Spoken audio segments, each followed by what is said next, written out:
परिचय दूंगा। गुरुचरण जी, आप सांगला गांव के निवासी हैं। आपने बौद्ध धर्म दर्शन का अध्ययन अध्यापन केंद्रीय तिब्बती शिक्षा संस्थान से की है तथा वहां पे आचार्य की उपाधि पाकर PhD चतुशतक विषय पर आपने इसी संस्थान से प्राप्त की है। वर्तमान में आप लखनऊ स्थित राष्ट्रीय संस्कृत संस्थान के बौद्ध दर्शन विभाग में कार्यरत है तथा अध्ययन अध्यापन करा रहे हैं। आप आए और अपने वक्तव्य से श्रोताओं का मन बहलाए।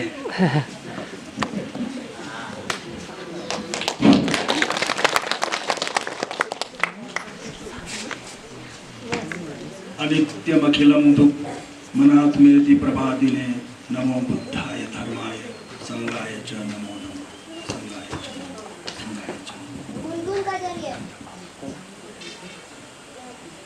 आज के इस कार्यशाला में अध्यक्ष के रूप में विराजमान परम आदरणीय गुरुवर प्रोफेसर रमेश चंद्र नेगी जी, मुख्य अतिथि के रूप में मूल रूप से लाहौल के रहने वाले और केंद्रीय उच्च तिब्बती शिक्षा संस्थान सारनाथ मानित विश्वविद्यालय में दुर्लभ बौद्ध शोध ग्रंथ योजना में प्रोफेसर, तंत्र दर्शन आदि विषयों के मर्मज्ञ विद्वान प्रोफेसर बनारसी लाल जी,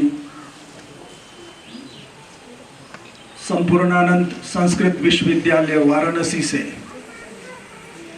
स्वर्ण पदक गोल्ड मेडल लेते हुए आचार्य किए हुए और डेपुंग बौद्ध मठ से गेशे लारम का डिग्री प्राप्त किए गुरुतुल्य परम आदरणीय गेशे थुप्तेन सेरिंग जी, ताशी लुन्पो बौद्ध मठ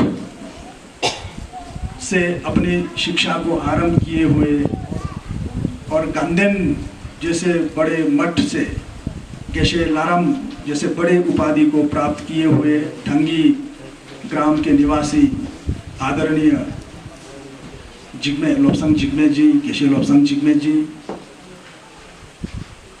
आसरंग गांव से के निवासी और केंद्रीय उच्च तिब्बती शिक्षा संस्थान में आचार्य किए हुए शोध कर रहे और अध्यापन भी कर रहे मित्रवर डॉक्टर मेहर सिंह नेगी जी,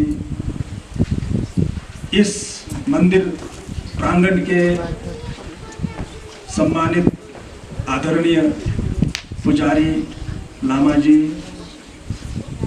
और इसी मंदिर के सचिव जी मंचस्थ, जानकारी नहीं है कि ग्राम प्रधान अभी हैं तो उनको भी संबोधन करना चाहूँगा, और महिला मंडल के प्रधान और उनके समिति के सहयोगीगण, सोजोंगपा समिति के अध्यक्ष और उनके सदस्यगण एवं इस ग्राम के या आसपास के गांवों से पधारे हुए निवासीगण, जैसा कि अभी विषय प्रवर्तन में नहीं, किस विषय पर हम चर्चा करना चाह रहे हैं इसका जिक्र आपने किया। दो चीज़ों पर हम चर्चा कर रहे हैं। चर्चा एक तरफा नहीं है, कार्यशाला है। आप भी बोलेंगे, आप सुनेंगे, हम भी सुनेंगे, आप बोलेंगे, इस तरह का उसी को कार्यशाला कहा जाता है। एक तरफा होता है तो सेमिनार हो जाता है कुछ लोगों का, ऐसा नहीं है। आपके मन में, जैसा कि अभी संचालक महोदय ने कहा कि आपके मन में अभी जो लोग बोलेंगे उससे संबंधित भी हो सकता है, या आपके मन में धर्म से संबंधित, संस्कृति से संबंधित कुछ भी प्रश्न पहले का हो और आप उसका निराकरण करना चाहते हैं, समाधान चाहते हैं, उस बात को भी रख सकते हैं, क्योंकि यहाँ पर मंच पर बहुत बड़े प्रोफेसर और गेशे जी लोग विराजमान है। आप लोगों का ये सौभाग्य है कि ऐसे बड़े गेशे लोग जो है बहुत सालों पहले निमंत्रण देने के बाद ही मिलते हैं। हम जानते हैं, हम लोग भी आपको निमंत्रित नहीं कर पाते हैं। ये आपका सौभाग्य है कि आप लोग पधारे और वृष्टि अभिषेक से ये कार्यक्रम का शुभारंभ भी हो रहा है। ये अच्छा लक्षण है, जैसा कि अभी अध्यक्ष जी ने कहा है। तो अब हम संस्कृति और बौद्ध धर्म, संस्कृति और धर्म, इस पर चर्चा करेंगे। तो तो क्यों संस्कृति और धर्म पर चर्चा करें? क्या हम मनुष्य ये संस्कृति और धर्म को ढोने के लिए पैदा हुए हैं? हम लोगों को सोचना है, धर्म के लिए मनुष्य पैदा हुआ है कि मनुष्य धर्म के लिए है या धर्म मनुष्य के लिए है? बहुत सोचना जरूरी है। धर्म और संस्कृति ये दो चीजें हैं, और मनुष्य ये तीसरा एक एंगल है, एक आयाम है, एक कोना है। अब ये एक दूसरे के लिए क्यों जरूरी है? जैसे मनुष्य क्या है? एक तो शरीर का ढांचा है, रंग है, आकार है मनुष्य के नाम पर, और एक उसके अंदर मन है। शरीर है और मन है, और मन में सोच है। मनुष्य इसके अलावा नहीं है। कुछ धर्मों में फिर आत्मा भी एक मानते हैं, नित्य अजर अमर ऐसा आत्मा भी है, ऐसा कहते हैं। कुछ लोग उसको कहते हैं कि जैसे आसमान में फूल है, ऐसा सोचने से, और आंखें बंद करो, आप सोचो कि आसमान में फूल है, तरह तरह के फूल है, तो ऐसा लगने लगता है।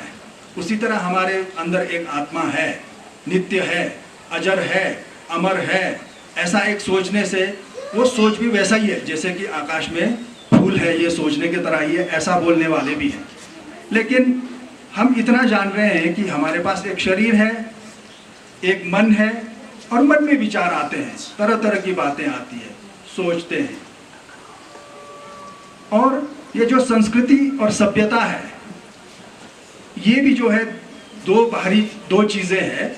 जो बाहर है वो हमारी सभ्यता के नाम से जानते हैं, उसको सभ्यता कहते हैं। जैसे मकान कैसा बनाना है, खाना कैसे बनाना है, कैसे खाना है, वस्त्र क्या पहनना है, कैसे कपड़े पहने, कब कौन सा कपड़े पहने, कब किस तरह के बात बोले, इस तरह की कुछ बाहरी चीजें हैं जिसको हम सभ्यता भी कहते हैं। और एक अंदर से वो मन में आता है कि हमें ऐसा करना है। वो जो मन है, ये दो चीजें हैं। तो मन और बाहरी शरीर, और फिर बाहरी जो वाणी। एक तो हमारे मन में जो सोच है वो मुंह के द्वारा बाहर निकलता है, एक जो है शरीर के द्वारा होता है। जैसे नाचना हुआ, मारना हुआ, पीटना हुआ, काम करना हुआ, खाना बनाना हुआ, वो शरीर से प्रकट होता है। इन दोनों में से जो मन है वो जरूरी है। मन बहुत जरूरी है। ये हमारे कहने से या किसी के कहने से नहीं है। वैसे तो भगवान बुद्ध ने धम्मपद में संकलित हुआ, भगवान बुद्ध का वचन संकलित हुआ है, उसमें सबसे पहला ही वचन यही कहा है कि मनोपुब्बंगमा धम्मा। सभी विषयों में, सभी बातों में, कुछ भी हो, चाहे धर्म का काम करना हो, चाहे लड़ाई झगड़ा का हो, चाहे किसी की स्तुति करना हो, चाहे किसी की चुगली करना हो, चाहे किसी को मारना पीटना हो, सारा का सारा पहले मन में आ जाता है। ये सोच पहले मन में आ जाता है। इसीलिए कहा कि भगवान ने मनोपुब्बंगमा धम्मा, मनो सेठा, मन ही श्रेष्ठ है, मनोमय, सब कुछ मनोमय है। मनसाचे पदुत्थेन, और बुरे मन से, प्रदूषित मन से, गंदे मन से कुछ भी हम करते हैं, करोति वा भासति वा, करते हैं या बोलते हैं, तो दुख जो है उसके पीछे वैसे ही लग जाता है जैसे बैलगाड़ी के पीछे पहिया लग जाता है, गाड़ी का पहिया। वो बैलगाड़ी के बैलों के पीछे ही लगा रहेगा, रुकेंगे तो उसके पैरों में लगता रहेगा, वो छूटेगा नहीं, वो बोझ उतरेगा नहीं। तो मन जो है, गंदे मन से कुछ भी करेंगे, आप मंदिर में जाके छक भी कर रहे हैं, मंदिर में जाके कोरा भी कर रहे हैं, आप कुछ भी अच्छा काम भी कर रहे हैं, अगर मन साफ नहीं है तो दुख मिलना है, निश्चित तौर पर दुख मिलना है। तो इसलिए बुद्ध कहते हैं कि मन जो है प्रमुख है, मन ही श्रेष्ठ है।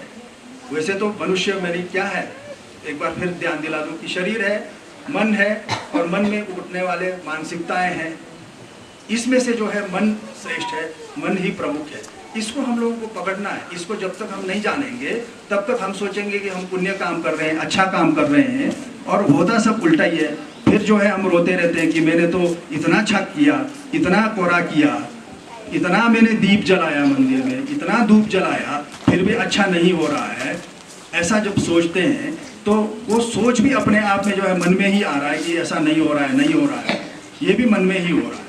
मन के वजह से ही जो है दुख आना है वो भी है, जो सुख आएगा वो भी मन के वजह से। अगर अच्छे मन से आप खेत में काम कर रहे हैं, आप अपने रसोईघर में भी काम कर रहे हैं, आप कहीं भी बैठे हैं, अगर आपका मन साफ है, अच्छे मन से आप सोच रहे हैं, बोल रहे हैं, कुछ भी कर रहे हैं, तो आपको सुख मिलेगा ही मिलेगा, निश्चित तौर पर सुख मिलेगा। तो ये आप भी जानते हैं, हम भी जान रहे हैं। तो इसलिए ये जो मन है वो ज़रूरी है, मन जो है वो प्रमुख है। मन जो है उसको सुधारना सबसे पहले ज़रूरी है। हम लोग सुबह शाम नहाए या ना नहाए, मन को साफ करना ज़रूरी है। मन स्वच्छ है तो सब स्वच्छ है। तो इसलिए जो है हम सुंदर दिखने के लिए, अच्छा दिखने के लिए जितना हम अपने शरीर को सजाते हैं, कपड़ा पहनाते हैं, गहने ओढ़ाते हैं, उससे ज़्यादा हमको अगर सुखी रहना है तो मन को सजाना पड़ेगा, मन को संवारना पड़ेगा। मन को हम सजाएंगे, संवारेंगे तो निश्चित तौर पर सुख मिलेगा ही मिलेगा। ये हम एक उदाहरण से भी समझाना चाह रहे हैं। जैसे कि दो आदमी मिल जाते हैं रास्ते में, उन दोनों में अच्छी दोस्ती है, तो पता नहीं यहाँ पर किस तरह से कहते हैं, संगला वगैरह में है तो यहाँ पर चूँकि मातृशक्ति, महिला शक्ति ज़्यादा है, तो इसलिए जो है आपके तरफ से ही बोलूँ तो जैसे ही दो लोग मिलते हैं, दो महिलाएं हो, कन्याएं हो, मिलते हैं तो मर्जात मनस्तक हम या इस तरह से जब बोलते हैं तो मर्जात भी बोल रहे हैं और एक मुक्का भी मार रहे हैं। तो उस समय जो है अगर वो दोस्त है, कौनेच है, परिचित है, तो खुशी होता है, बहुत खुशी, रोमे जो है शरीर के रोमे रोमे उड़ने लगते हैं खुशी के मारे। मर्जात गाली है, मुक्का भी जो है मारना है, फिर भी खुशी हो गई। क्यों? क्योंकि मन में ये था कि ये मेरी सहेली है, ये मेरा मित्र है, ये मेरे रिश्तेदार है, ये मन में था, सोच में था, तो खुशी हुई। यही बात जिससे हम नहीं बनते हो, पानी के लिए झगड़ा जिससे चल रहा हो, सीमा के लिए जिससे झगड़ा चल रहा हो, उसके साथ मिले, उसने मर्जात कहा, उसने जो है थोड़ा सा भी धक्का दे दिया तो देखो जैसे सो गया जला देता है ना, वैसे ही जो है मन में जलन हो जाएगी। अब क्या होगा? अब तो इसने मेरे को जो है मर्जात कहा, पूरा जो है गांव का गांव पंचायत उठाने लगेंगे।